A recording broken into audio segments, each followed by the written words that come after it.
call to order the Ways and Means Committee hearing. We don't quite have a quorum to officially come to order. We don't have an official bill. We will be discussing a proposal that will be introduced later today in special session. As such, we won't be moving a bill or taking amendments, if you will. Representative Kelly will be the chief author of that bill, so he can give you a very brief overview, and then Mr. Walls will go through the spreadsheet. Then Representative Kelly will explain some of the policy components of the bill. We have a handful of people that would like to, that have notified us that they would like to testify, and from the looks of it, most of the agencies have representatives in the room if there are questions. As far as members that are sitting in the audience, we have about 6 or 7 extra chairs at the table beyond the amount of chairs we need for committee members, so you're welcome to join us at the table as space allows. So, welcome to the committee, Representative Kelly. Thank you, Madam Chair. And as you said, this was a proposal that we'll be discussing right now. A lot of work has gone into this proposal from many different departments, from staff, from the governor's office. So we're here today to review that and to walk through this. And I think, as you said, the best way to start would be to have Mr. Walls go through the line item here, and then we'll discuss afterwards.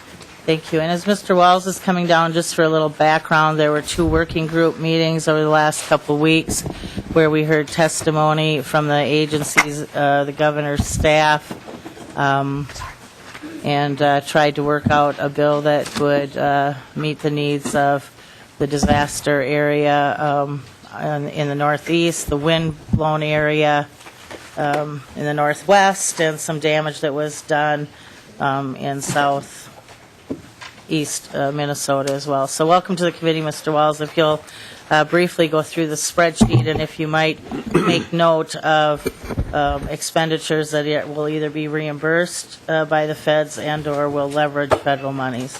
Madam Chair. Representative Biskins. Thank you, Madam Chair. Before we get into that testimony, I do have a question of Representative Kelly on the words he used, because words do matter. Representative Kelly, you called this a proposal. My question to you is, are we at liberty in your understanding of the process going on to make any changes to this proposal, or is this a bill that's been written into stone and agreed upon by 5 people affecting the taxpayers of the state of Minnesota? Representative Kelly.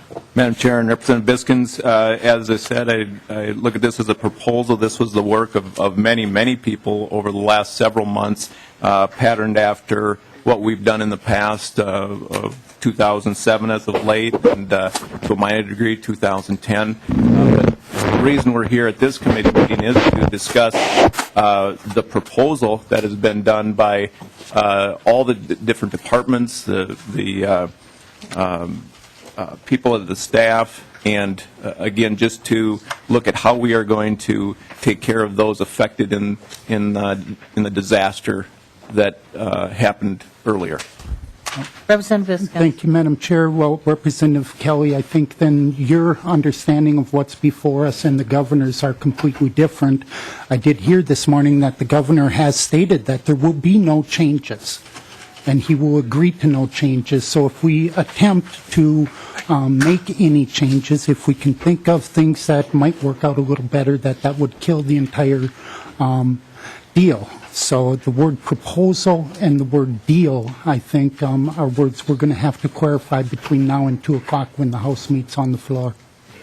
And Representative Biskins, it's my understanding that if there were to be changes to this, the governor and the 4 caucus leaders would have to agree. So, Madam Chair, we have abdicated our roles as state representatives and to 5 people. Is that correct? Your words, not mine. Mr. Walls. Good morning, Madam Chair and members. I believe everyone should have a copy of the spreadsheet in their packets. Between the 2 articles, this bill spends $167.5 million net of reductions in previous appropriations and unallocated balances. Beginning at the top of page 1, the Department of Public Safety, there is a $22.6 million appropriation from general fund for FEMA match and $2.285 million appropriation from GO bonds for FEMA match dollars. These are matched on a 75-25 basis from the federal government and should leverage roughly an additional $75 million for recovery efforts. There's a $500,000 appropriation for debris removal and an extra $500,000 for long-term recovery. Moving down to transportation, transportation is appropriated $79 million. The first $3 million appropriation is money that has gone out the door for essentially some debris removal and emergency work. The department anticipates that this will be fully reimbursed by the federal government in the future. The agency is requesting $11 million for program planning and delivery. This is for advanced work on construction programs that will, for the most part, begin next year. There is an additional $35 million for construction of those projects. The department anticipates that 90 to 95% of this money will come back in federal reimbursement in the future. There's also an appropriation of $30 million for local road and bridge construction. This money is used as match and will leverage about an additional $120 million in federal aid. Moving down to the Department of Employment and Economic Development, the bill appropriates $15 million for the Minnesota Investment Fund to aid local businesses in flood recovery. Under Public Facilities Authority, there's a $6 million appropriation for facilities grants. These monies are used to upgrade sewer systems and other public facilities that are not covered by federal funds. Under the Housing Finance Agency, there's $12.2 million for the Housing Challenge Program, $250,000 for capacity building grants, and $250,000 for homelessness prevention and assistance. The Historical Society has appropriated $250,000 for historic structure grants. Some of these monies can be given out to local structures of historical significance that may have incurred damage during the flood. Under the Department of Natural Resources, there's a total of $18.855 million. $6.855 is appropriated for DNR facilities, the majority of which the damage was incurred in the Munger Trail. The department anticipates that the $6.8 million appropriation will be reimbursed by the federal government in the future. And if I might, we do have a quorum. I'd like to officially call a meeting to order. If you'll continue, Mr. Walls. Madam Chair, continuing in DNR, there is $10 million of flood hazard mitigation grants, $1 million from the general fund, and $9 million in GO bonds. Additionally, there's $2 million appropriated for debris removal, including sediment. Moving on to Board of Water and Soil Resources, the total appropriation is $12.5 million. $1.5 would go to the Reinvest in Minnesota or RIM conservation easements. And, Madam Chair, these are permanent easements.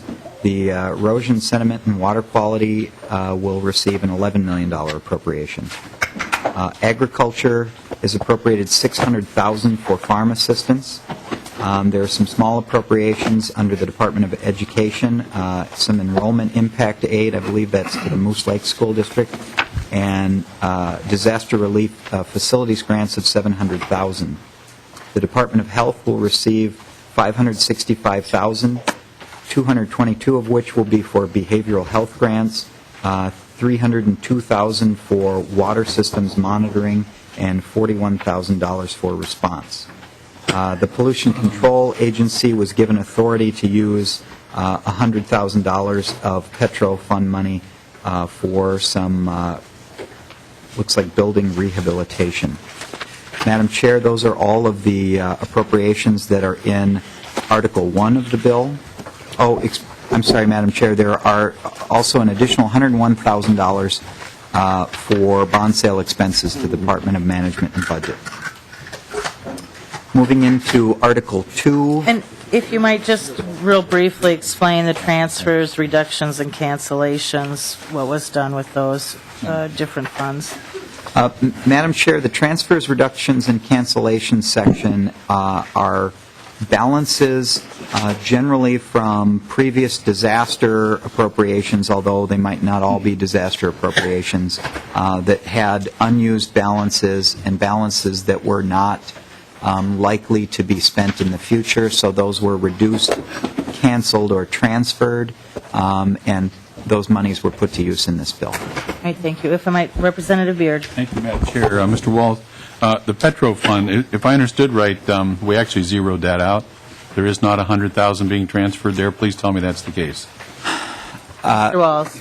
Madam Chair, Representative Beard, the Petro Fund has authority to spend this money, so the mention of the $100,000 was described to me as comfort language that there will be some money utilized or available to be utilized if there are Petro Fund-related items that could be paid for in this bill.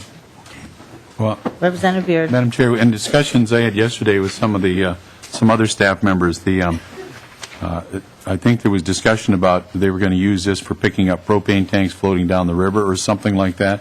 Do you recall? Because, and I'm sorry I'm going to bring this up because this is kind of a twitchy one, and in the Transportation Committee, every time we even discuss it, people come from every corner of the earth to talk about the Petro Fund and what it's here for.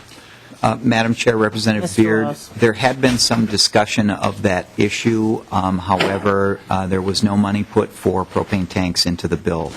And Representative Beard, if I might, that issue was discussed, and the feeling is that the propane tanks were the property of the businesses, and that the eligibility for assistance around that would come out of the MIF pot, the Minnesota Investment Fund, that goes to businesses, and not out of Petro Fund or additional appropriation. So, Madam Chair, then, as I understand, the comfort language you're looking for is if they actually find a tank that was uncovered or moved and ruptured and was leaking, they could go ahead and proceed with that under existing law without having to actually have the appropriation here. That's correct. Good. I just wanted to make sure we understood that. Thanks. All right, Representative Davids. Thank you, Madam Chair. And to Mr. Walsh, you used the language on talking about the language on 2.10, transfers, reductions, and cancellations, that the money was not likely to be used. Number one, who made that determination? And number two, how quickly could you give me a spreadsheet as to what makes up that $12 million?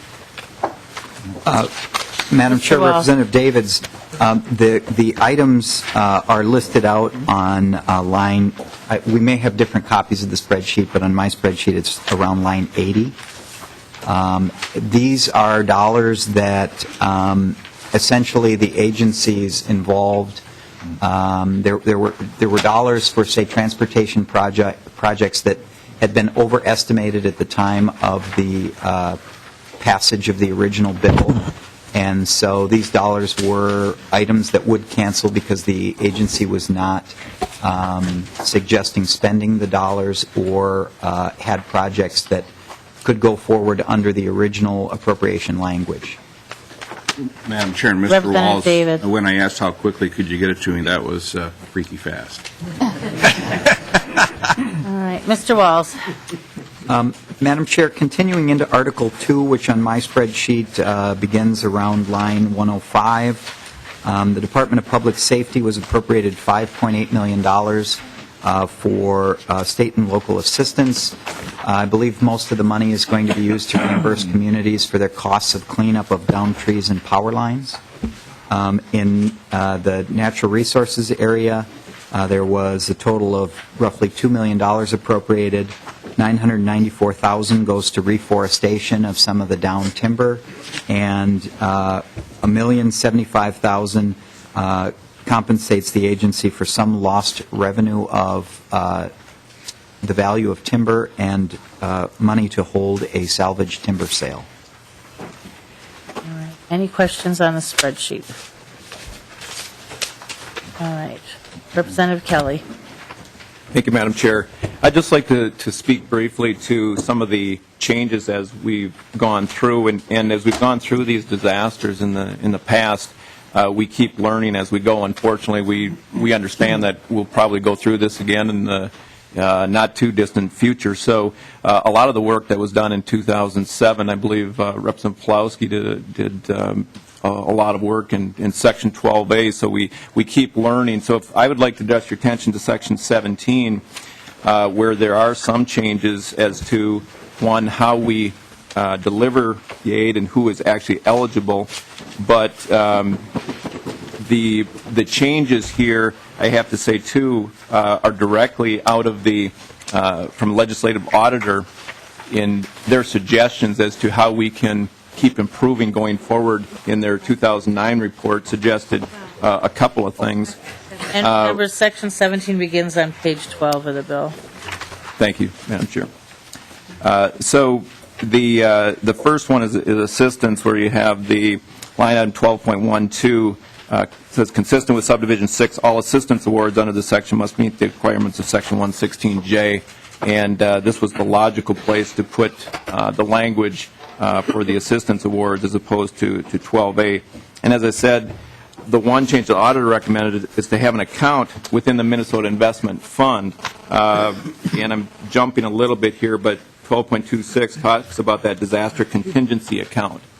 And what that would allow us to do, as just examples, if we're giving the loans out, the forgivable loans through a business or individual, if it's a 10-year program where they would be put on a schedule to pay that back, but 50% of the loan would also be forgiven if they stay in their homes for 10 years. But that other 50% would go to the disaster relief fund. So what we're doing is putting together a contingency plan so that we don't have to have maybe the knee-jerk reactions or things that we have to account for right away. Again, it's extending, I think, the work that we've done in the past to make sure that we're better prepared in the future. The Section 21 also then creates the eligibility standards for assistance, and that's the rest of Subdivision 9 goes through the requirements for assistance. And really here it's about accountability, and we want to make sure that the people who deserve the funds, need the funds, have a process to walk through so that we are making sure that the funds are delivered appropriately. And I think that, again, that's not language we're just coming up with here. That's the help of the legislative auditor helping us make sure there's a process for the delivery of the funds. And then finally, as Mr. Walsh talked about, Article 2, just want to make sure we're clarifying. That's on page 25. That is the blowdown area from July 2nd, I believe. It was not declared a disaster area because it did not meet the dollar criteria, so it is actually dollar-for-dollar aid from the state. So just to make sure we're clear there. Representative Downey.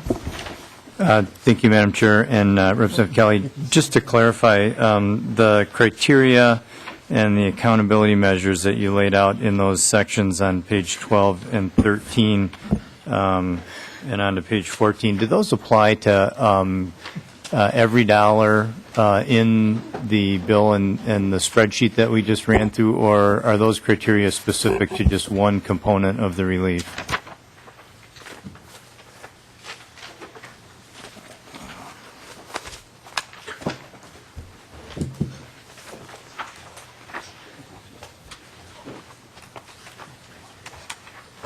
Representative Downey, Madam Chair, Representative Downey, the criteria, I guess, Madam Chair, I need to phone a friend Representative here. Downey, the criteria in those sections of the bill are related to the Minnesota Investment Fund for disaster relief programs, and it was modeled after a model policy that DEED did in 2010 for the Wabasha storms, following some pretty alarming analysis by the legislative auditor of how funds were distributed in the 2007 disaster. So this was the department's attempt in 2010 to frame up what they do with this money. Is they give block grants to local units of government, to economic development authorities, and then they in turn distribute them within the community, so this will lay out some basic standards that'll have to be adhered to in the application process to try and assure that the businesses that really need the aid get it.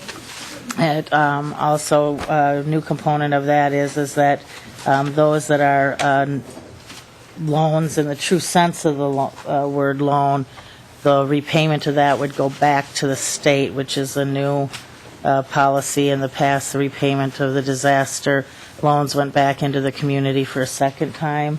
In this bill, these appropriations that'll actually come back to the state.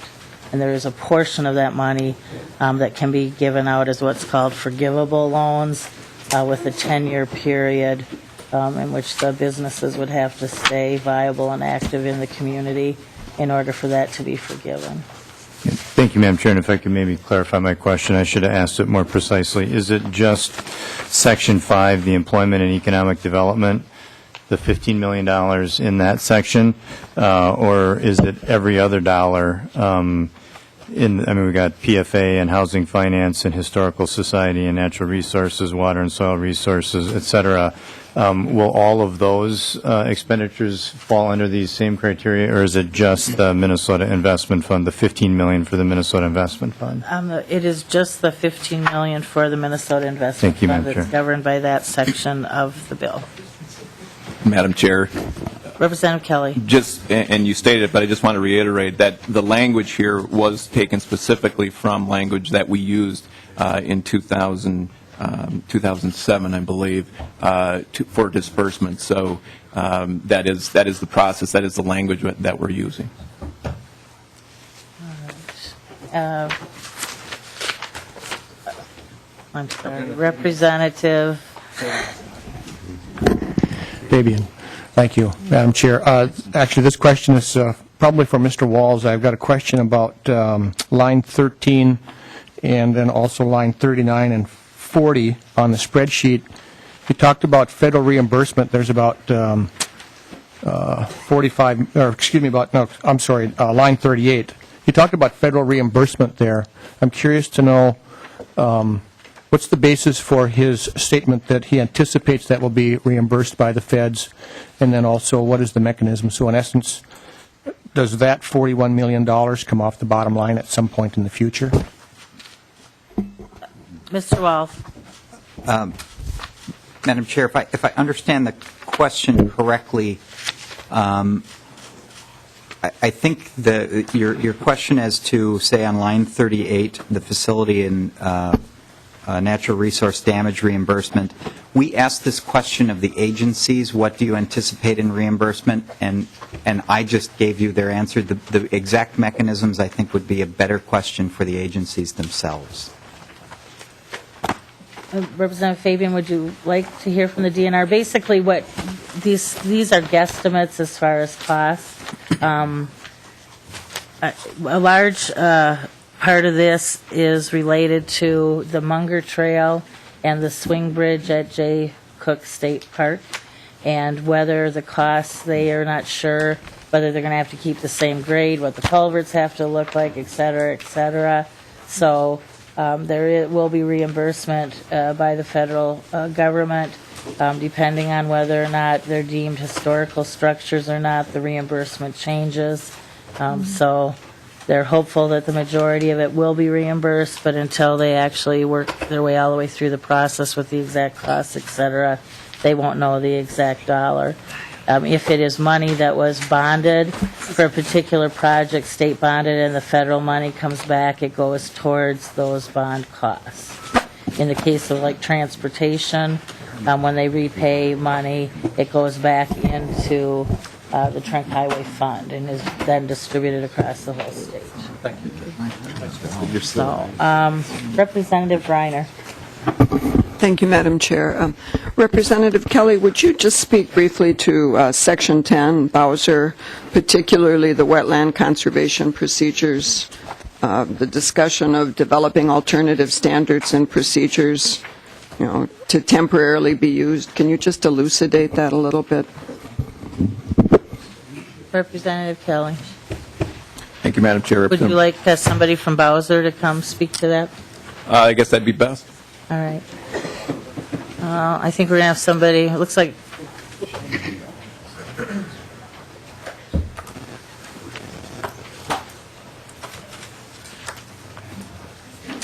if I might just in general terms, the stories that we heard about the damage done particularly in the Duluth area with the, I don't know, 40-some streams, correct me if I'm wrong, Representative Huntley, but a lot of streams and meandering through backyards on and off public way, public land.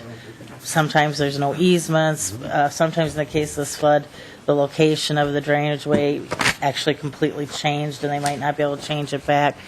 Bowser is looking for some latitude in their wetland mitigation and other programs to try and address some of the unique nature of this disaster and to accelerate or allow them some latitude to move maybe quicker than in the past because of the unique nature of this disaster. But Mr. Jaski from Bowser is here if he'd like to provide a little additional detail.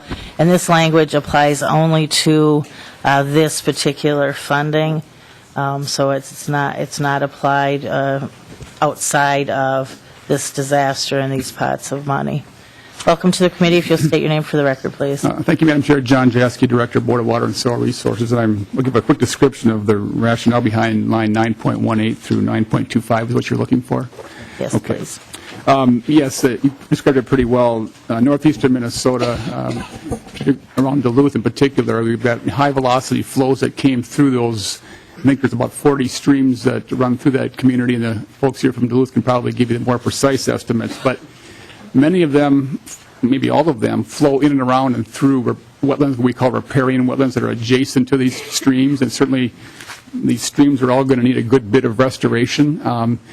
They flow through public areas, through city parks, they flow in through neighborhoods, they flow back in and around road corridors. These streams are not only natural resource assets to the city, they're also their primary flood conveyance mechanism. So we've got to figure out ways to design these, redesign these corridors to put back the stream, to put back the wetlands, and to allow for some, flood conveyance as they've done in the past. So one of the things that we're trying to do here is get going on this work right away.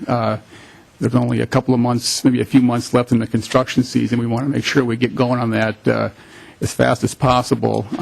And so this provision would allow us to, fully comply with the wetland provisions to meet no net loss, but to do a couple of things in an after-the-fact fashion rather than going through the process where we have to do notice and comment and get typically about 60 days of time that we would have to wait before we could take some action. So it would be very limited in its use, and as you mentioned, it would only apply to this disaster event. So we're just talking about a one-time utilization because of those unique sort of things we see up in that part of the state. So I'll take any questions or respond to any more details. All right, thank you.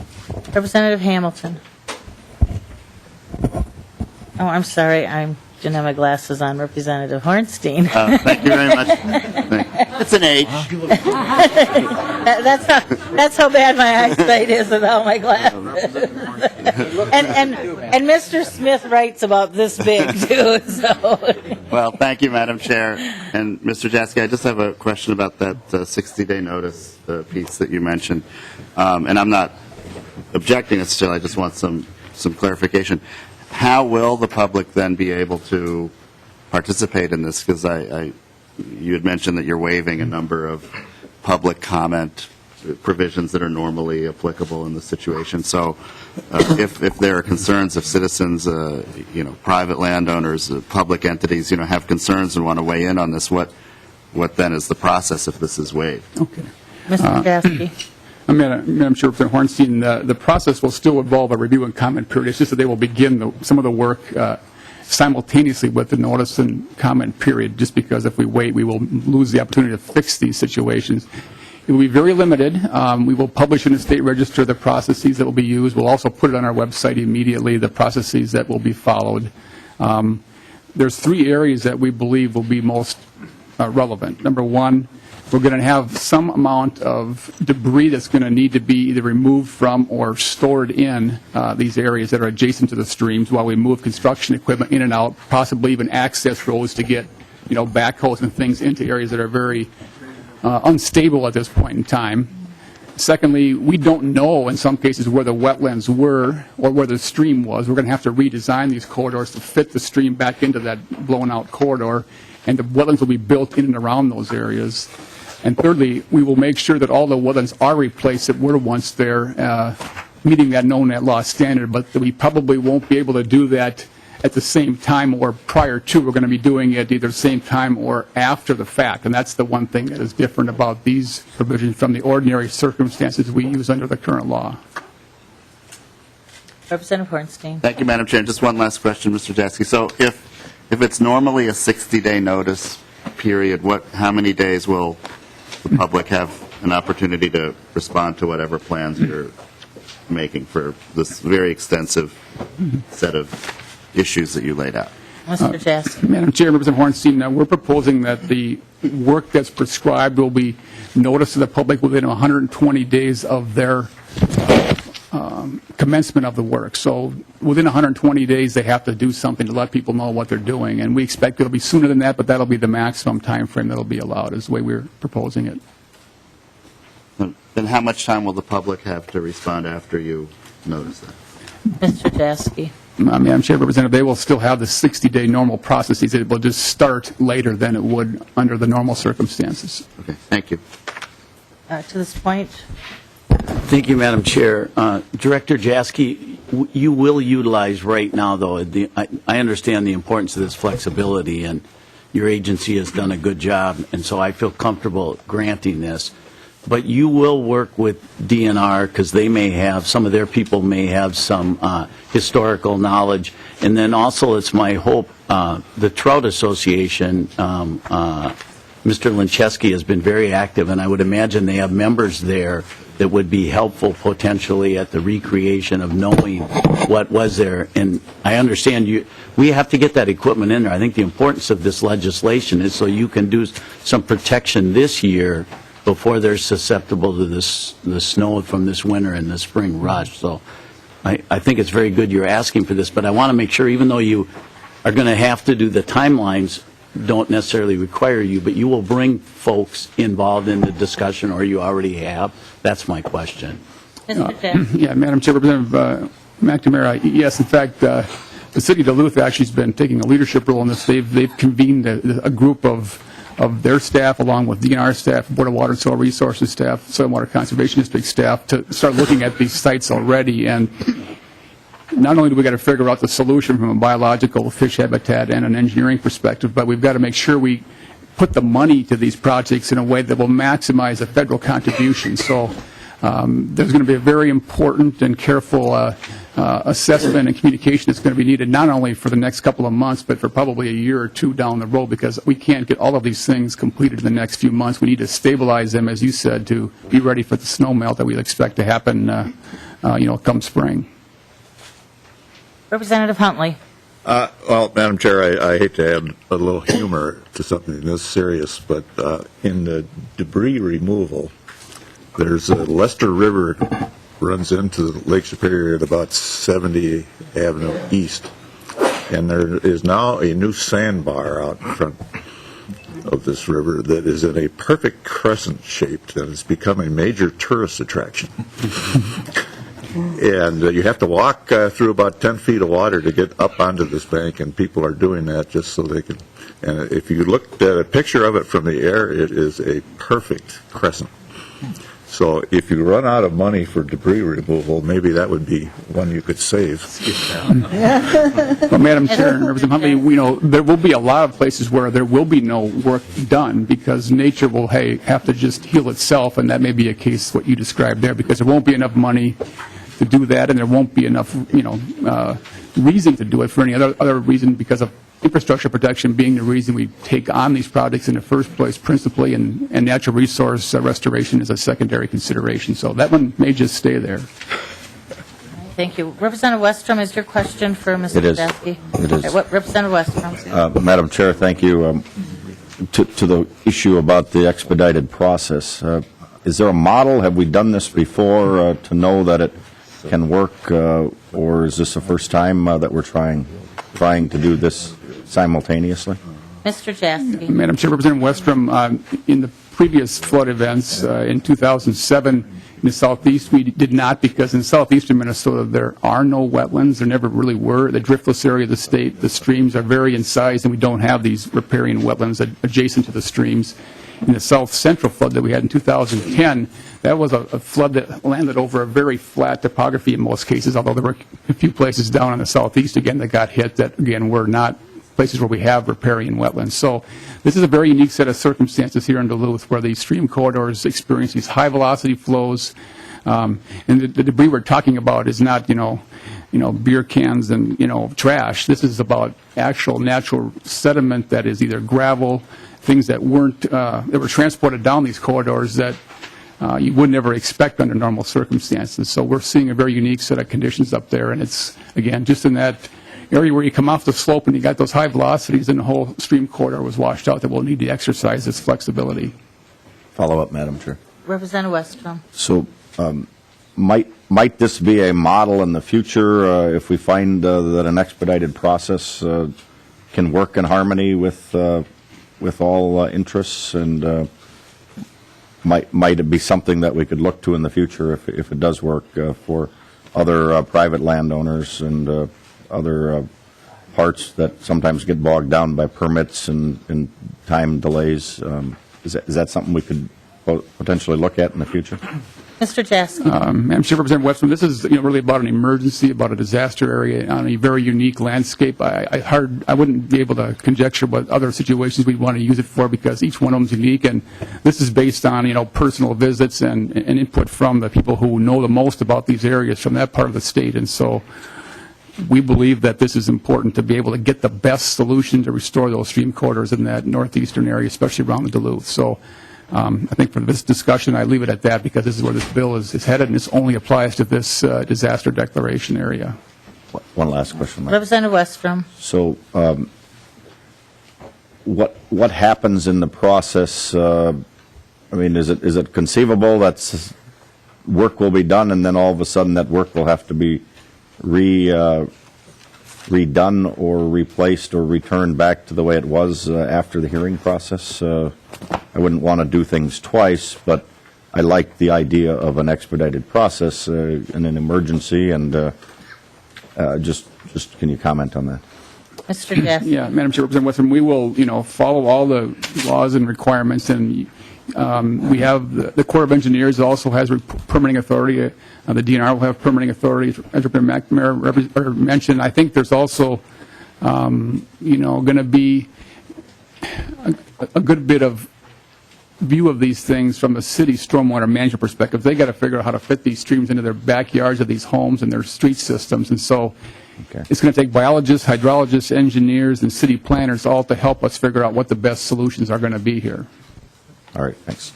All right, any other questions for Mr. Jaski? All right, thank you very much. Members, there is a Senate committee hearing that starts at 10. Does anybody have any specific questions of any of the agencies or departments before some of them have to leave to go across the street?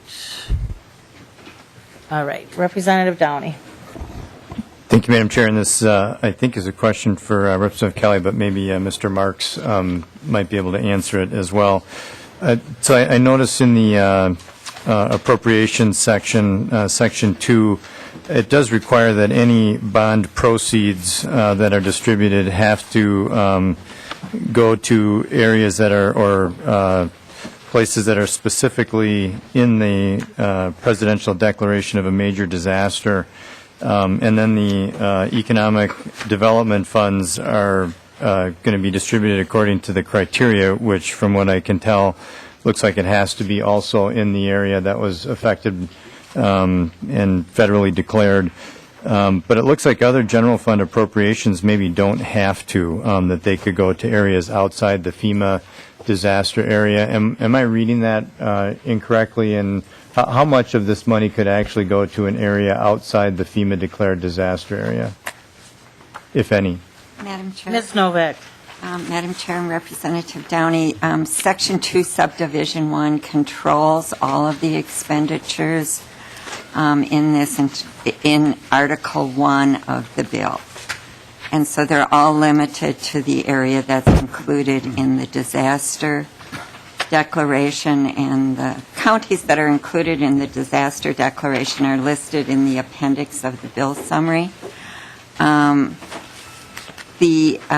not only are they limited to the areas of the disaster area, but they have to be for projects that have been affected by the disaster.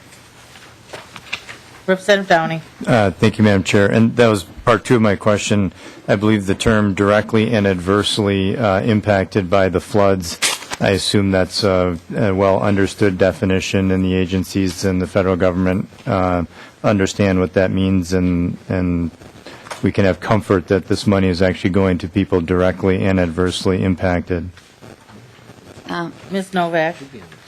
Madam Chair and Representative Downey, that is similar language to what has been included in every disaster bill that we have done. As Representative Kelly has pointed out, and others have discussed, the MIP language is more carefully controlled in this bill. Thank you, Madam Chair. Representative Downey, if I might maybe point out on page 6, lines 9 through 27, that governs the housing appropriations, which would go to individuals. They must exhaust other sources for small business association loans, insurance, et cetera. And then this program comes behind all of those other sources. And so for the most part, the money here will apply to low-income individuals that can't qualify for SBA loans for repairs.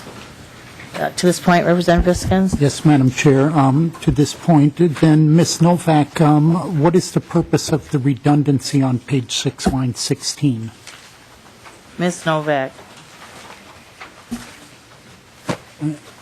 Ms. Novak, what you said previously was Section 2, Subdivision 1 made sure that every penny was spent in that area of declared disaster. Then why the redundancy on page 6, line 16?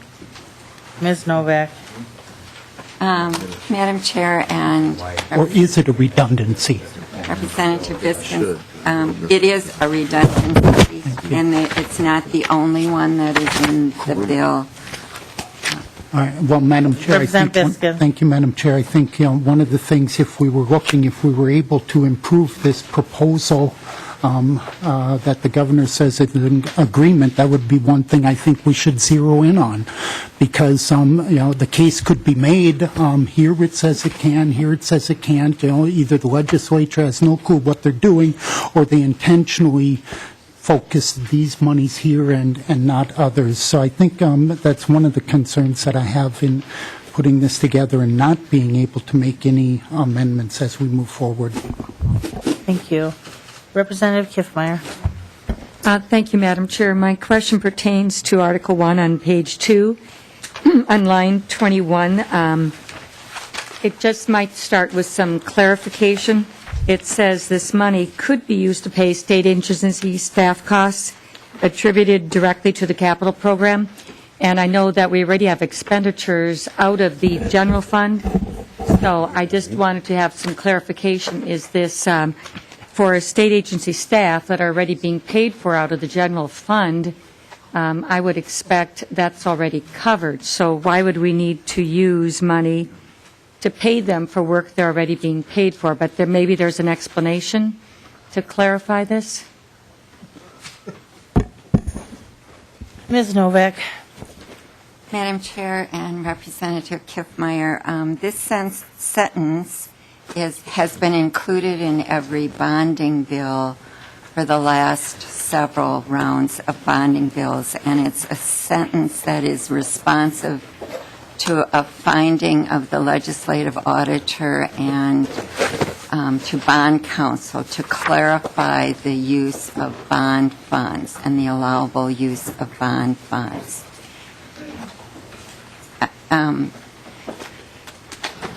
In the past, it was, I'm not sure how much detail we need to go into at this time, but it is to clarify the use of bond funds so that people can work on capital projects. Not that they're not paid by other funds, but they can be, the state staff can be used to work on capital projects that are funded through state GO bonds.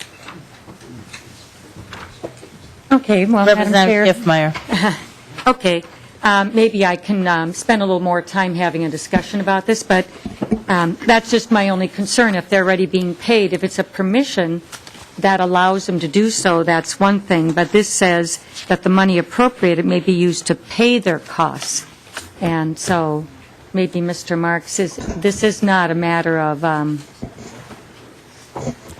Madam Chair, it looks like Mr. Marks has some additional information. Mr. Marks. Madam Chair and Representative Kiffmeyer, I think there are other assurances within the accounting system that they're only going to get paid once.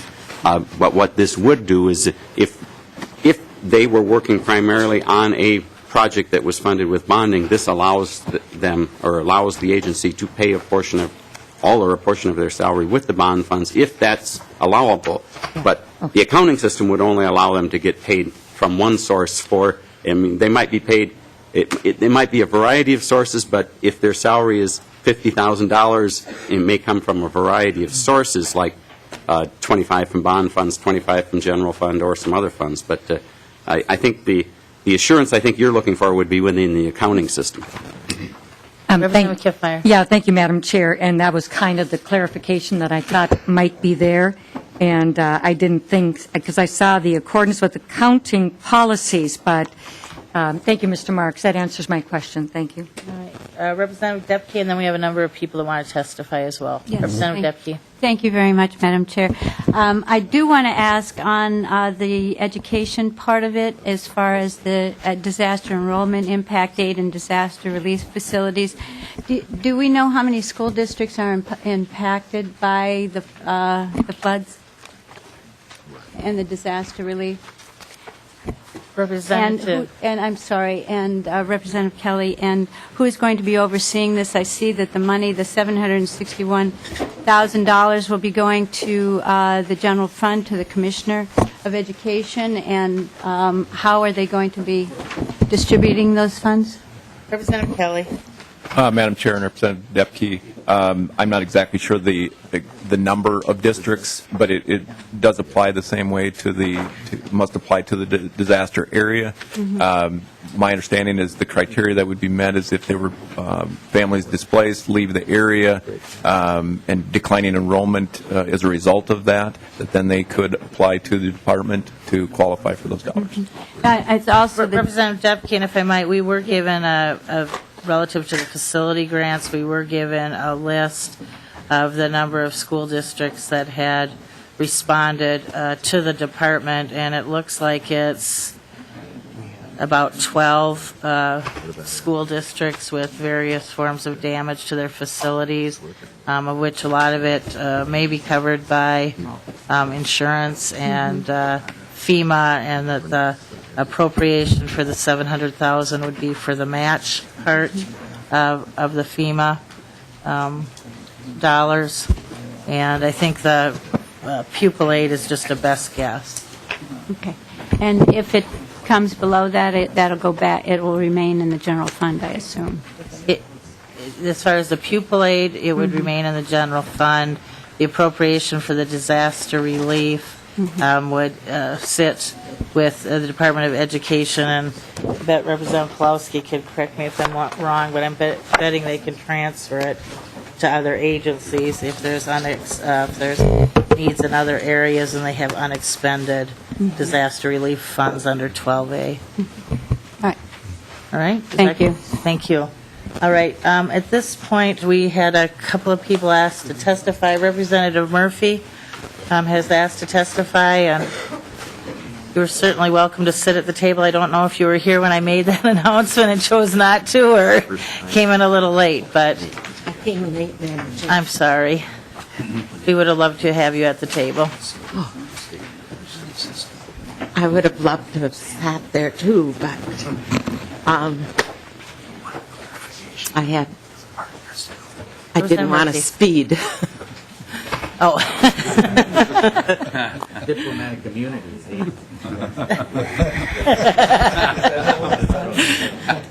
Representative Murphy. Madam Chair, members of the committee, thank you so much for allowing me to testify today. I'm going to say some things to get them on the record, although I have been to meetings in 3 counties for the last month and a half, and kind of said what I had to say at those meetings. However, they weren't necessarily on the record. And this has been an experience unlike any other I've had since I've been in the legislature, in the sense that my constituents, not just the state constituents, were so involved. And that meant then that I was so involved, and I didn't have that opportunity during the other disasters. And the people of Minnesota that have gone through any kind of a disaster that measures up to having to have a special session have set the groundwork for this day today. Every single person that has suffered a loss in this state, and every city and town and township that has suffered a loss, have set the groundwork for this bill that we have before us this morning. And I especially want to thank Representative Pawlowski and his committee for creating 12A, Chapter 12A, because that truly has been the guideline that I've heard about since my first phone call to Kathy Novak and Chris Eide, that was what was going to be followed. And it is so important because that's the guideline for Representative Kelly's bill. And thank you so much for carrying it. And those of you that are on this committee and in the legislature that came up to tour Representative Beard, thank you so much for giving us that opportunity to tell our story to you. But there isn't one story. There are hundreds and hundreds of individual stories. And at the very first meeting that I went to in Carlton County with the congressmen and the senators and all our state agencies being represented, from that day to all the other meetings, somewhere at the very beginning of the meeting they said, we don't do basements. We can't do basements. And that meant the stuff in the basements too. And that is something that the people do not understand. And it is a sit down from the FEMA that we don't do basements in the sense that so you have to tear out the wallboard, and so that you have to pick up the things, and your furnace, and your electrical circuit board, and your washer and dryer, and your scrapbooks, and the hundreds of other things that might be in your basement. There is no sympathy for that. And so truly, the Duluth paper's headlines today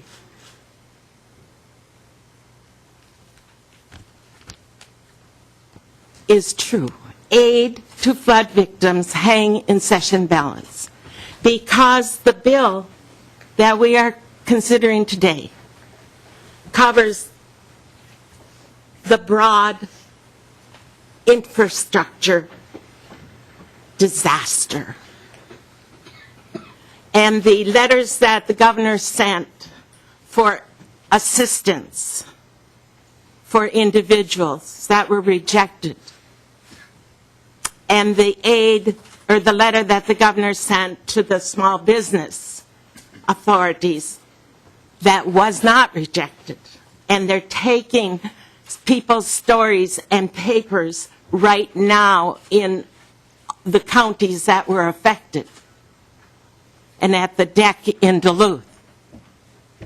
People are going there from now to next Wednesday to fill out their papers. And if they're rejected, then the money that the people are raising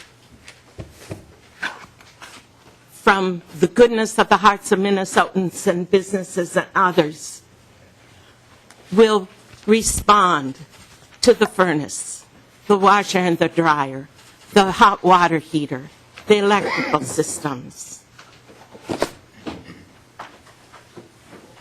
But before we can get to that stuff, I have learned, before we can get to that stuff, we have to have the roads fixed, and we have to have the bridges in place, and we have to have the major infrastructure, and that's what this bill addresses. I'm not crazy about the process that was used, but I'm not very critical of it either, in the sense that the agencies have risen and been around and have answered emails at 3 o'clock in the morning and 2 o'clock in the morning. Our process could have used some refinement in the sense that individual legislators have heard the stories, and we had suggestions for language. And with the agreement that was signed in the special session thing, there's no way to put our suggested language in. I was hoping to have some suggested language for Lutheran Social Services and the River Corps and CAP agency from my region mentioned in the language. And I thought I could put that in through the hearings that maybe government operation or state departments would have. But we're having this expedited process. And Representative Holberg, I am so thankful that you had those 2 meetings that I was able to ask questions at and get a clearer notion of what was going on. And I especially want to commend you for the homework that you did between the first meeting and the second meeting, because the second meeting was really the most helpful that I was at for the legislative process anyway. And so I'm asking the legislature, the legislators, to continue to trust. I'm asking my constituents to continue to trust in the legislators and in the state agencies that have taken the lead, in the sense that they can continue to tell their stories and we can continue to have legislation in the future. But we will not be part of the expedited process that is going through today. But trust is an important thing, and it gives hope. The townships should have more communication with the agencies and their counties. And the counties should reach out to the townships to make sure that they understand the process. But the townships should not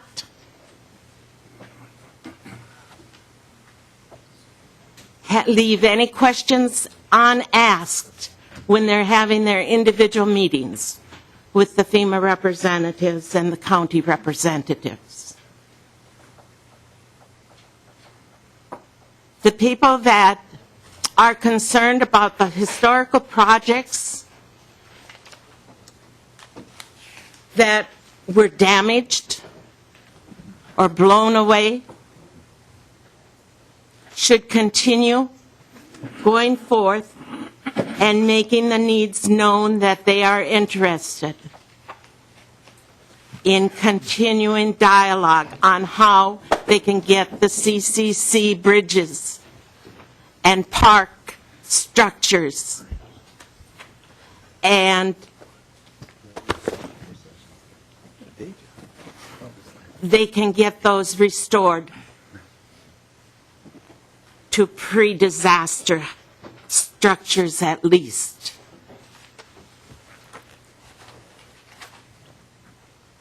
The school districts should keep in communication with us as legislators and with the county disaster people, and they should be able to speak out and tell what their needs are, and we should listen.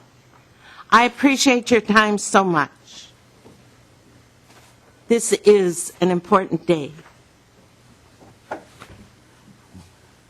Thank you, and I have trust. Thank you. Representative Murphy, any questions for Representative Murphy? Representative Rukavina.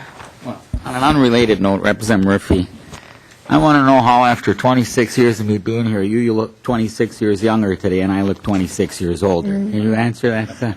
Representative Murphy. I have trust and hope. That's probably true. But on a unrelated note, Madam Chair, you know, Representative Murphy brought up all the heartache and hardships that have resulted because of this catastrophe. And, you know, the governor and his staff had requested about $28 million more. And obviously they must have done some homework to justify that amount. And so if there is a shortfall, whether it's for a township or a city or a county or a individual or a business, is this money going to be like prorated or on a first come, first served basis? Is Beltrami County going to be fighting St. Louis County and Carleton County going to be fighting Pine County for this money? How does the appropriation actually work if there's a shortfall? Well, Representative Rukavina, the areas in which there were some reductions off of the governor's proposal, in many instances we were able to cancel previous funding streams for disaster relief and apply them. So net reduction isn't, as large as it would appear for a straight dollar number. I think transportation was just down $3 million. I think maybe the largest was the Minnesota Investment Fund, down $5 million. We saw a preliminary worksheet from them that was under $15 million in costs, and it takes a while for those loans and grants to go out. So if we get into session next year and they have a better idea, certainly, they could present whether or not they modeled a lot of this after what they learned for the numbers in the 2007 floods, which was about $150 million expenditure. So I think for the most part, the money will be there. And Representative Murphy, you talked about that we don't do furnaces or electrical. I'm not sure that's quite correct. I don't know if anybody from housing is here, but my understanding is that program does pay for boilers, furnaces, that there has to be application to other sources first, insurance has to be tapped, et cetera.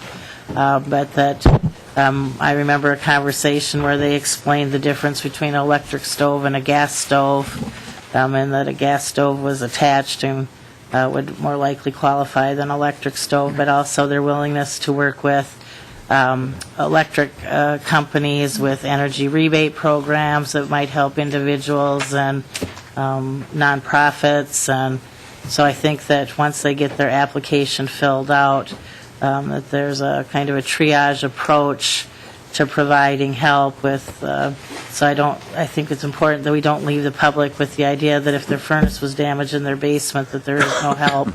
They do need to still fill out the paperwork, and in the case of the Housing Finance Authority, I do know that they talked about furnaces and hot water heaters, boilers, et cetera, being eligible.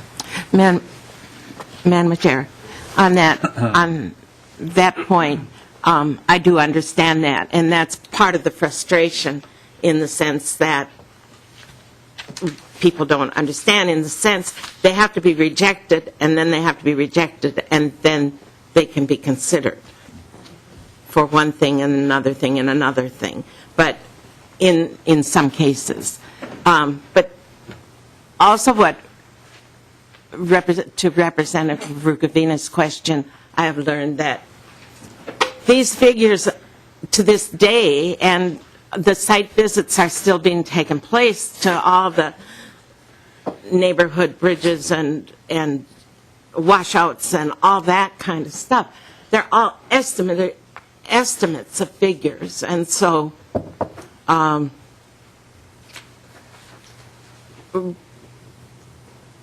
listening to the first public meeting that you and Senator Roebling chaired, and listening to the second public meeting and seeing this bill before us, I'm just so grateful that we're working with this figure today rather than the 26 million that was first suggested that we were going to have. Oh, Madam Chair. Representative Rukavina. And Representative Murphy and Representative Huntley knows better than me too, but a lot of the homeowners and small business owners were told that they didn't have flood insurance and should have had flood insurance. Well, who would have ever thought there'd be a flood on the top of, the hill in Duluth? And so people are going to be fighting their insurance companies, and maybe they'll have applied, and all of a sudden, they're rejected once and they're rejected twice, and they've hired an attorney, et cetera, et cetera. And, I'm glad, because I think in your response, Madam Chair, that you said that if those individuals who got left out through no fault of their own and thought they had insurance coverage or whatever, and this money isn't enough, that, if you're the chair of Ways and Means next year, it sounded to me like you said, we'll take care of the people that aren't taken care of. And I hope that is the answer here for everybody, because in the past, and I've been here a long time, we've tried to take care of everybody who wasn't taken care of, and I think that's the trust and hope that Representative Murphy's looking for today. And if this bill doesn't do it in the final analysis, then the legislature has to come back and help these people, because it's a catastrophe that was not their fault. So. Well, and Representative Rukavina, we know you're not going to be sitting in one of these chairs next year, but I'm mounting a write-in campaign right now as we speak.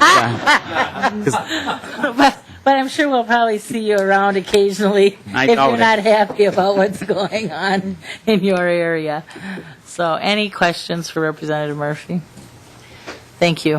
Thank you very much. I know you've spent a lot of time in your community with probably too many meetings to count, and we appreciate that. So, Mayor Ness from Duluth, I have on my list.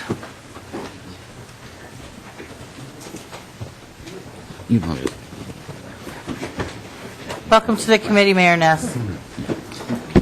Madam Chair and members of the committee, thank you so much. On behalf of the people of Duluth and our region, I want to just start by thanking you for the time and attention that you've given to this disaster. I know that you're taking time away from your family, from your jobs, to deal with this issue, and your attention to the detail in this bill is an indication of the time that you've dedicated, not only today, but throughout this summer, and we greatly appreciate it. There has been an extraordinary amount of effort given in our region thus far, and as has been mentioned, likely for years to come. We're hard at work. The roads are being rebuilt.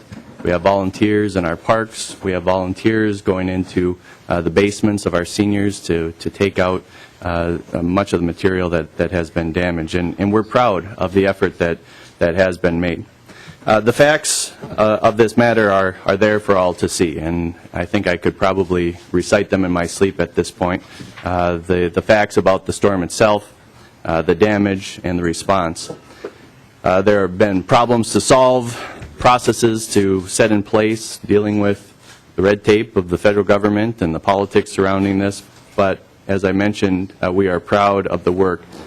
For me, I think the hardest part is answering the question, how do you feel? You know, how are you feeling in light of the damage that has occurred? And as an analytical sort and a Norwegian to boot, I'm not built to connect with my emotions, and yet this has been, as much as the damage, this has been an emotional event, overwhelming and confusing, especially to those in our region who haven't had to face this sort of damage and this sort of event in the past. So a large part of it is there is an overwhelming sense of frustration and even anger that this has happened, even though it's completely out of our control. It happened so suddenly. I went to bed on a Tuesday night to a hard rainstorm and woke up to see my city that I love torn to pieces. And come face to face with those who have had loss, great loss, and uncertainty of how they would recover, how they would rebuild. To stand in front of an entire neighborhood out in our Fond du Lac neighborhood, a high percentage of these homeowners have had homes that were condemned, and again, without flood insurance and without that path to rebuild. And quite frankly, I think we're all frustrated and angry that we're here today talking about an expenditure of resources, a large expenditure of state resources. And it's not to build, it's not to innovate, it's not to create something new and beneficial for the state of Minnesota, but it's to rebuild and to address the damage that occurred so suddenly. And I think that's heartbreaking to us all, that we are fixing what was not broken before a 24-hour storm when the skies opened up. At the same time, the other very powerful emotion is one of pride. In our region, Duluth and the surrounding area, the residents of our area, the state of Minnesota, and the leadership at the state. It was very heartwarming to receive a call from the Speaker and the Majority Leader and the Governor so quickly after the storm, pledging their support and to fix what had been broken. In a sense, I think we've seen the best of public service over the past 2 months. Our public safety response in our area was outstanding. That we had a storm, 10 inches of rain in a 24-hour period, the volume and velocity of the water that streamed down our hill, raging creeks and rivers, streets that and sinkholes that devastated our streets, and yet not a single death or serious injury. And that is because of the response of our public safety officers, our public works who have responded to rebuild our infrastructure, our managers and the elected leadership who have, across the state of Minnesota, who've done so much to get there. It's why we choose public service, to solve problems, to help people in need. And what's been heartwarming is to see that leaders across the state have not been overly concerned of the region of the state or partisan issues, but rather that in the state of Minnesota we've had this damage and people are in need and people are hurting. In the city of Duluth we have a saying within our city operations, say, own it, solve it, take pride. And the idea is when we have a problem before it, we take ownership of that. And then we work to solve it, and we take pride in the result. And I think that's what this committee, the membership of the House and the Senate, the leadership and the governor's office and all the staff have had a piece of this. It would have been easy to just say, that's somebody else's problem. They're going to have to take it on their own. But it is the leadership of the state who has taken ownership of this disaster, have come up with a solution, and I think that the citizens of Minnesota can take great pride in how the leadership has responded, and we are just so grateful and thankful on behalf of the residents of Duluth and the residents of northeastern Minnesota for that support. Thank you, Mayor Ness. Did anybody from St. Louis or Carleton County wanted to speak very briefly?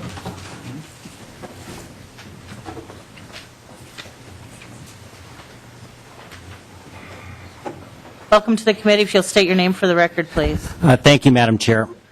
St. Louis County Commissioner Chris Dahlberg. And thank you. It's a pleasure to be here.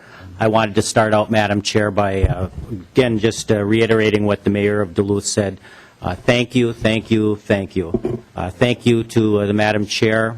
Thank you to all the committee members. Thank you to the legislature that has taken so much time to address this subject. I want to say a special thanks to Representative Mike Beard. I appreciate the work that he's done on the transportation issues, on the road issues. I thank you, and I would not want to go unnoticed, MnDOT working closely with Representative Beard. I'm here, Madam Chair, representing the St. Louis County Chair and also the St. Louis County Board as a whole on behalf of the citizens of St. Louis County. As a military man, I'll do what we call bottom line up front. St. Louis County is in a world of hurt. And without the help of the legislature, frankly, it would be years for us to recover without, to be able to get some semblance of recovery. And so in advance, I say again, thank you, thank you. We need your help. On a good day, St. Louis County has considerable challenges. St. Louis County is actually the largest county east of the Mississippi River. And here's something for probably everybody who can understand this geography point, is those who drove up from the Twin Cities to Duluth.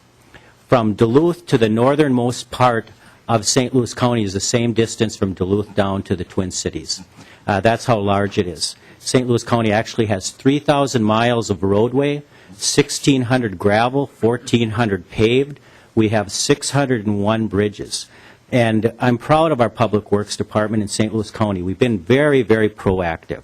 And with immense challenges on a good day, we're challenged. And we have prepared for a rainy day. We just never realized what kind of a rainy day we would have. And we never could have addressed this. Representative Mary Murphy said something that's very true. I guess we do have to address today one of the large issues is the roads, but the human suffering is immense in my district. And I represent, for the committee members, I represent the western half of Duluth. So you can go from about Mesabi Avenue, right about before you hit Duluth, and all the way west to the Wisconsin border. One of the areas that's probably the most hard hit is the Duluth neighborhood of Fond du Lac. Not the Fond du Lac tribe, but the neighborhood of Fond du Lac in Duluth. And they're working with the city of Duluth, and we've had a great cooperation.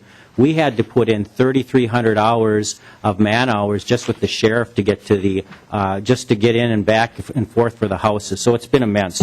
I do want to talk just real briefly, and I know I've been said to be succinct here, but also beyond the challenges here, I want to leave with the one note is living on the side of a hill has its challenges. And I live on the side of a hill in Duluth. And we also have within that, you probably know of the zoo. We've had quite the damage there. It was a tough case. I had my daughter was in their educational program, and I had to tell her the week after she was there for classes that the animals have died. But the overall suffering is terrible throughout there. But living on the side of the hill, I want to leave you with this thought. We have the real difficulty is there's only 4 access points in West Duluth to go up to the top of the hill. And out of those 4 access points, 2 of the access points are now closed. One of them is Highway number 2, which goes up into Proctor, and that'll probably be closed to 2013. The other one is Haynes Road, a county state aid highway, which is going to be closed until 2014.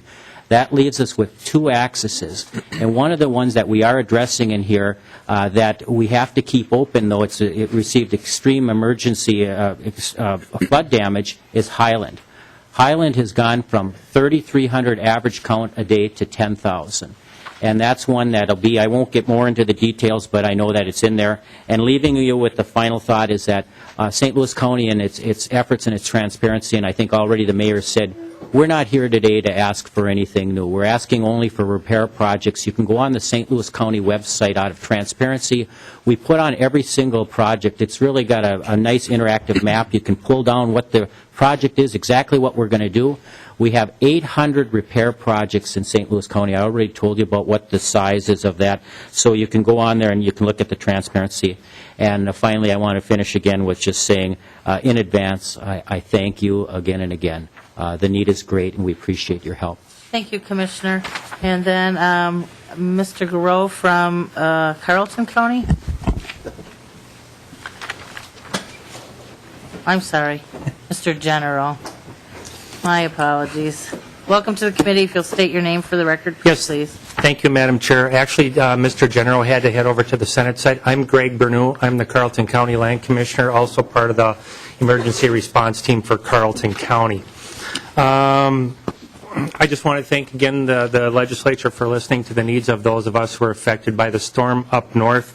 As a little history to that, the storm also was exacerbated by abnormal rainfalls Memorial Weekend, where we had pre-flooding conditions, only to be impounded upon by what happened June 18th.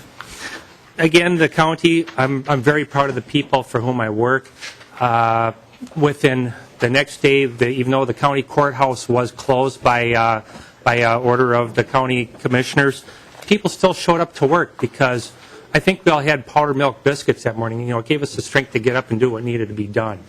I'll leave it at that. So the people got up, the highway department responded, we had our infrastructure back to passable conditions within 2 weeks after the storm. People were able to move about at the expense of, we had just immense rain. It wasn't just northwestern or northeastern Carlton County, but it was the whole county. We're a small county. We're 24 miles east or north and south by 36 miles east and west. So not very large, but in that we had over 13,000 homes that were affected by that storm. And I know we're talking basements, but of those, 50 of them were totaled by the county assessor's department. What was really neat, though, is we had thousands of hours of volunteer hours, and 20 of those 1,000 hours just alone helping the populace of Moose Lake. What's going to happen in Moose Lake, we don't know, because the high school there did go underwater. It has been totaled out. So we have students that are probably going to be shipped down to either Willow River in Pine County or up to the Barnum School. But the city of Moose Lake really took a pounding. Our biggest concern is what to do about debris. The county board said, we got to get the moldy materials off the streets. People didn't know what to do with it, so the county board said, we're going to pay for it for the time being. Our normal transfer station intake up there at the county is 3,100 tons of debris, household material a year. In the 2 weeks following the storm, we pulled in 3,200 tons. So we doubled our annual intake in a matter of 2 weeks. Trash is a big problem. Again, I just want to echo everything that the prior commissioner from St. Louis County said, also what Mayor Neff had said as well. We are really proud of the people who showed up to volunteer for work, for the people who got the work done. The response was fantastic. We all did this knowing that we need to get it done. We're hopeful we'll get some reimbursement in the future, but we want to thank the legislature for considering reimbursement outside of FEMA. All right, thank you. Thank you. Representative Downey, did you have an additional question? I do for the author, if there's no other public testimony. I'm not aware of any. Yeah, thank you, Madam Chair. Representative Kelly, some of the comments from Representative Murphy and Rukavina indicate that they're concerned that this isn't enough money.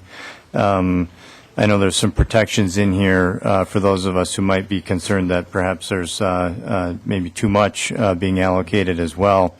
But I'm wondering, we saw, Chair Holberg, you had a spreadsheet on the education numbers, section 12, which gives me some confidence that those are actually good estimates and things that have actually been reported from the field. For the other remaining sections, Representative Kelly, maybe you can just tell us how were these numbers arrived at, and can we actually see the spreadsheets or the formulas or the rationale for some of these numbers? I know they were negotiated down from the governor's original proposal, but how do we have confidence in these numbers that they're not too large or too small? Representative Kelly. Madam Chair and Representative Downey. Representative Downey, at a base level, and I can just tell you from the standpoint of the numbers that we saw originally came from, as we're listening to all the testimony here, hours and hours of work by the departments, by commissioners, by city councils, and people looking at the situation. So the departments came with the initial numbers, and that's where the process began. So I guess we have to have some faith in that we're following the guidelines. And again, Representative Pawlowski, as he went through and did a lot of the reform work in 12A, and that was the guideline as well. I think we're relying on a lot of past history and past experience, and in these situations, we trust in the people that we put in these departments to come forward and bring those numbers to us. Representative Downey. Yeah, thank you, Madam Chair. And Representative Kelly, was there any thought given some of these seem like they're going to be long-term projects, the ground's going to be frozen in just a couple months. Was there any discussion about doing just an initial seed money as compared to trying to calculate the full total expense so that maybe we in a special session could just appropriate what's necessary for the next 6 months, say, and then let the full legislature with much more kind of comprehensive and conclusive estimates in hand do the rest of the appropriation? Would that have been a good strategy, and was there discussion on that and a reason why we aren't doing it that way? Representative Kelly. Madam Chair and Representative Downey, actually, I believe that was actually part of some of the reductions that took place, is to say, we cannot do all these things before the snow flies. So actually, some of the reductions actually were attributed to that specifically to say, let's get through what we can do. We know there's plenty of work to be done that has to be done, and going into the next session, I'm sure there will be more brought forth to us for us to decide at that point in time. Madam Chair. Representative Downey. Yeah, thank you, Madam Chair. And this may be a question for staff. I know we were talking earlier about Article 1 all being subject to the FEMA disaster zone and the kind of definition of adversely and directly affected. Yet Section 22 of the bill in Article 1 isn't actually on the spreadsheet. We haven't talked much about it, but it's on page, starts on the bottom of page 14 and then carries over. And some of these things I'm hard pressed to understand how they fit in the FEMA declaration zone or would somehow apply to this definition of adversely and directly affected.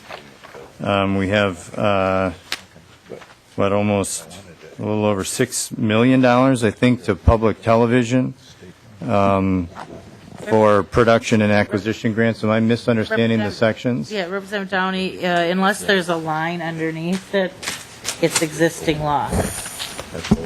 Oh, thank you, Madam Chair. So those are not new appropriations at all? That section of the bill that's in there is to allow for a longer time period for the Lake Superior Zoo to make the expenditure that was given in that original bill. Thank you, Madam Chair. That was my next question. Why were we modifying session law from 2009? Okay, thank you.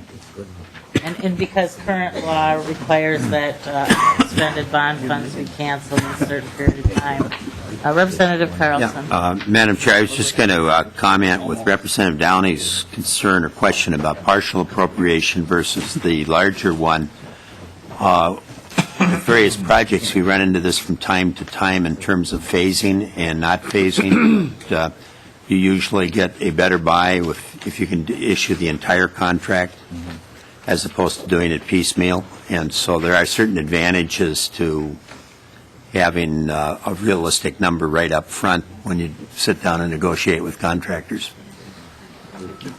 Just a comment. All right, thank you. Representative Hornstein. Thank you, Madam Chair. So this accounts for the state share. Representative Kelly or staff people, what's the exact amount of federal money we're getting, and what's the timeline for that? And I know there was also some back and forth, some of that didn't come in, and how is that being addressed? And Representative Hornstein, I think it's important to clarify, this is the local share. Right. So I think moving forward, this is not the time to have the discussion, but historically in the last 15 disasters, the 25% FEMA match, in some instances, the state has picked up the whole thing, and in some instances, the state has picked up 15 and the locals have picked up 10.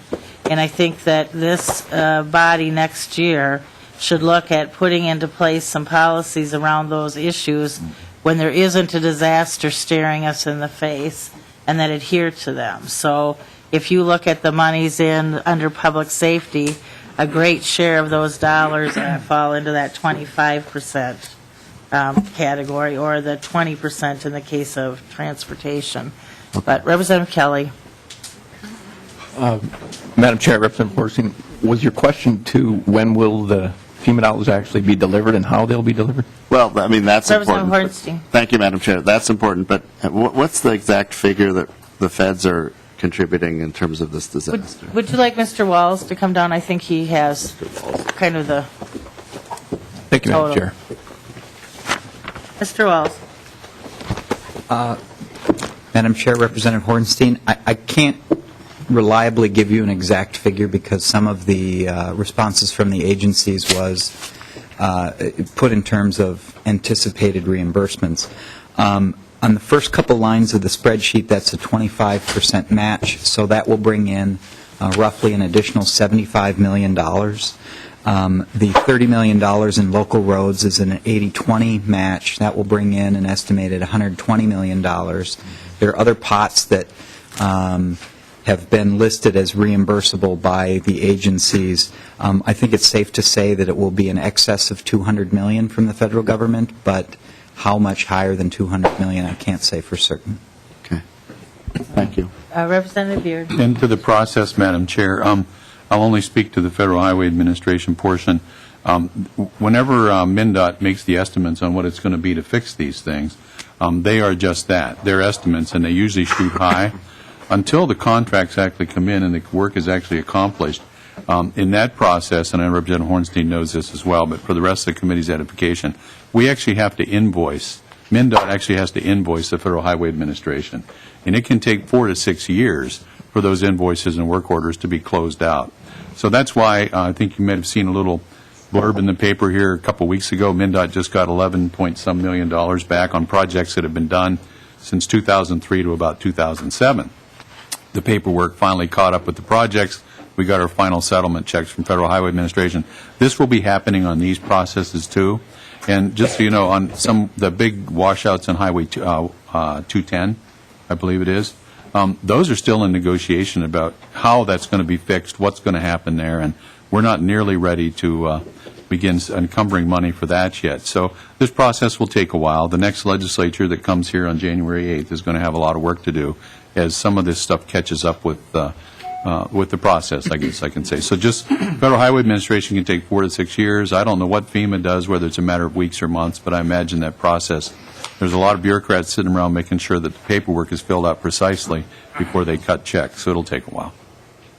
Well, I think it does need to be said, too, that MnDOT will repair these roads no matter what the legislature does with appropriations. Yes. So they're not going to leave big hunks of major arteries closed or unsafe or repaired only on a temporary basis. So absent disaster appropriation by the legislature, what they would do is that they would take their existing program delivery dollars. They've already seen the STIP, the 2-year, the 10-year plan of how money in your particular districts was going to be distributed, and they would reprioritize expenditures across the state to put funds into these disaster areas, which would in turn delay other projects that were ready to go and may have been waiting for quite a while to be done. So anything else? No, thank you. That's very helpful. All right. Thank you, Madam. Anybody else before we adjourn? Again, we don't have an official bill in front of us. Representative Davids. Thank you, Madam Chair, and I think I'd be remiss, and several people have alluded to it, but we would not be wrapping this up in an hour and 35 minutes if it wasn't for the work after the 2007 Southeastern Minnesota flood by Representative Pulowski. So I think this committee and the state owes Representative Pulowski a big thank you for the work he did on 12A. Representative Khan. Just to look forward a little bit, and I think this isn't even the jurisdiction of this committee, so it's just to kind of ask people who need to pay attention to these issues. One of the things that we've seen is some problems with flood insurance recommendations, and that insurance companies are requiring flood insurance from people who really aren't in damage of floods, and that they also, the insurance company gives flood insurance at a higher cost than outside places do. Is there some part of the legislature that ought to be looking into this before it happens? I mean, before people really get hit with these impossible bills, and looking at something either by law or just exposure or something to do something on this. It's clearly, you know, this, I'm not sure if people in Duluth should have had flood insurance. It seems an awfully long time without a flood to think that, to have anyone thought that it was necessary. But what, is there anyone who's going to take on this issue? President Khan, it's hard to know after the election shakes out. I'm sure there are people that are interested in it. I think another issue that was brought to our attention was that backup coverage is a rider now as opposed to a standard being included, and much of the damage was because of backup in sewer systems in people's basements that wasn't covered. And for myself, I used to live on a hill that all of Lakeville would be flooded if my house was underwater, and looking at some of the pictures of the damage to the bluffs in Duluth, you just, you know, you don't think of those things, but when something like this happens, people look at policies and coverages differently, and so I would assume that in the next legislature there'll be a number of bills that will try and look at some of the challenges that came to light with this disaster. I think, Madam Chairman, the point I'm making is that somebody ought to be looking at it before the next legislative session. All right, point noted. Any other questions, comments? Representative Lanning. Thank you, Madam Chair. Representing a community that's been through a number of flooding disasters over a period of time, a couple of points that I would like to make. First of all, to get a plan put in place and put together and what you're going to need to recover, to do that in a short period of time is monumental. And I can assure you all that as you get into the recovery, you're going to discover things that you need that you weren't able to anticipate this close to the disaster.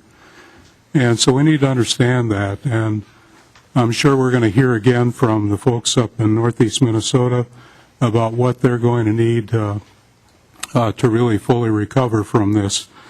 And so let us not think that this is going to be the end of it. More than likely it's not. I hope that they don't experience the kind of repeated flooding we have in the Red River Valley. Heaven forbid. The other point I want to make is that it should make all of us proud as Minnesotans to see the way the state comes together to help people who are suffering. And it made a whole lot of difference to my community, my constituents along the way, and I know it will to the folks in northeast Minnesota. It makes us all proud to be Minnesotans, the way we come together to help each other. Thank you. And if I might, in closing, there were a lot of staff members, House staff, Mr. Walls, Mr. Marks, Ms. Novak, that worked some late hours. The agencies, we put lots of questions to them. They made their time and information available to us, and so I'd like to thank, in many instances, the people kind of behind the scenes, but there is just no way we would be able to get everything together without their help. So I thank you to everybody that helped bring this forward. Again, we don't have an official bill, so unless there's any other comments, the meeting will be adjourned.